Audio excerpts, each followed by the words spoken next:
दानियेल 6 उसकी 10 आयत में लिखा जब दानियेल को मालूम हुआ कि पत्र पर हस्ताक्षर किया गया है, तब वो अपने घर में गया जिसकी उपरोठी कोठरी की खिड़कियां यरूशलेम की ओर खुली रहती थी, और अपनी रीति के अनुसार जैसा वो दिन में 3 बार परमेश्वर के सामने घुटने टेक कर प्रार्थना करता और धन्यवाद करता था, वैसा ही तब भी करता रहा। उसके विरोधियों ने चुगली खाई कि राजा तू ऐसा कर, 3 दिन तेरे अलावा किसी की प्रार्थना नहीं होनी चाहिए। फूकी चाट दी राजे को, चने के झाड़ पे चढ़ा दिया। राजा ने हाँ कर दी, मुट्ठी की मोहर लगा दी कि जो कोई ये नहीं मानेगा उसे शेरों की मान में फेंका जाएगा। अब दानियेल जो था वो रोज दिन में 3 बार परमेश्वर के सामने जाता था। अब आप इमेजिन करो, ये टफ नहीं है कि आप सुबह उठे हैं और जस्ट आपने आधा घंटा 1 घंटा आपने परमेश्वर को दे दिया। टफ नहीं है।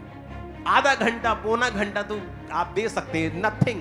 पौना घंटा तो आप रील्स में लगा देते हो सुबह उठ के, किसने क्या किया, किसने कौन सा लाइक मारा है। जस्ट आधा पौना घंटा आप सुबह उठे और आपने फर्स्ट डे की शुरुआत जो है वो परमेश्वर को आपने दी है। Very important. आप जब खाना खाने के लिए बैठे हैं, मेक श्योर उसके बाद आप अपने खाने के ऊपर प्रार्थना करें, क्योंकि आपको नहीं पता कौन सा केमिकल आज आपके खाने में आया है। आप इंडिया में हो, यहां रूल बनने चाहिए, अगर कोई केमिकल से चीजें करता है, केमिकल से धोता है, कुछ टीके लगाता है, तो उसको स्ट्रॉन्ग पनिशमेंट होनी चाहिए। चलो छोड़ो उस बात को, आप अपने खाने के ऊपर प्रार्थना करते हैं, इस तरह से आपके दिन की शुरुआत होनी चाहिए। इमेजिन करो आपने आधा घंटा प्रार्थना कर ली, पौना घंटा प्रार्थना कर ली, और उसके बाद आप चले गए और आपने रात को 8 बजे आप आए काम पर से और आपने 1.5 घंटा वो प्रार्थना की, आपके 2 घंटे 2.25 घंटे हो गए। अब रात को अगर सोने वक्त आपने 15-20 मिनट आधा घंटा भी और लगा लिया, सोते वक्त 11-12 बजे, जैसे 10 बजे या 10:30 बजे आप सोते हैं या 11 बजे आप सोते हैं, आपने जस्ट 20-25 मिनट भी लगा लिए, आप 2.5 घंटे से पार चले जाओगे। इमेजिन करो आप दिन में 3 बार परमेश्वर के सामने चले गए, आप सुबह 8 बजे, रात को सोने वक्त। इमेजिन करो आपकी लाइफ की ग्रेटनेस कहां तक पहुंचेगी, आप इमेजिन नहीं कर पाओगे। मैं आपको बता रहा हूं, सुनो, every day it is very important. और ये परमेश्वर के दिल की बात मैं आपको बता रहा हूं, परमेश्वर को खुशी होती है अगर आप रोज उसे सेम टाइम पर मिले। अगर आप रोज उसे सेम समय पर मिले, आप जिससे प्यार करते हैं, आपको आपके अंदर बेचैनी होती है उसे मिलने की। और जब आप परमेश्वर से प्यार करते हैं, आप टाइम की वेट करते हैं, कब 8 बजे। आप मेरी बात समझ रहे कि नहीं? परमेश्वर प्रसन्न होता है अगर आप रोज उसे सेम समय पर मिले। दानियेल ग्रेट क्यों था? एक दिन मैं सारी रात प्रार्थना में था, और ये नहीं कि मैं दानियेल पढ़ रहा था, मैंने दानियेल पढ़े शायद हो गए बहुत दिन, कोई दिमाग में नहीं था, और प्रार्थना करके मैं सो गया, और जैसे ही मैं सोते उठा तो परमेश्वर की आत्मा ने कहा दानियेल। मुझे मालूम नहीं था क्यों कहा दानियेल। जब दानियेल को मैंने पढ़ना शुरू किया तो मुझे मालूम हुआ कि वो दिन में 3 बार परमेश्वर के सामने जाता था, और जब दिन में 3 बार वो जाता था तो कोई राशन लिस्ट लेके नहीं, प्रार्थना करने के लिए और धन्यवाद करने के लिए जाता था। क्या होता है कि आप जब दिन में 3 बार, आप सुबह गए, आप रात को गए, आप सोने वक्त गए, आप एक रिलेशनशिप बिल्ड कर रहे हो, आप एक परमेश्वर के साथ एक कनेक्शन बिल्ड कर रहे हो, आप कभी धोखा नहीं खाओगे। वो वैरियों को दूर रखेगा, शर्मिंदा रखेगा आपके विरोधियों को।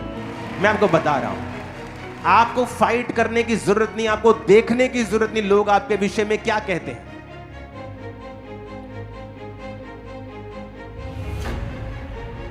हालेलुया।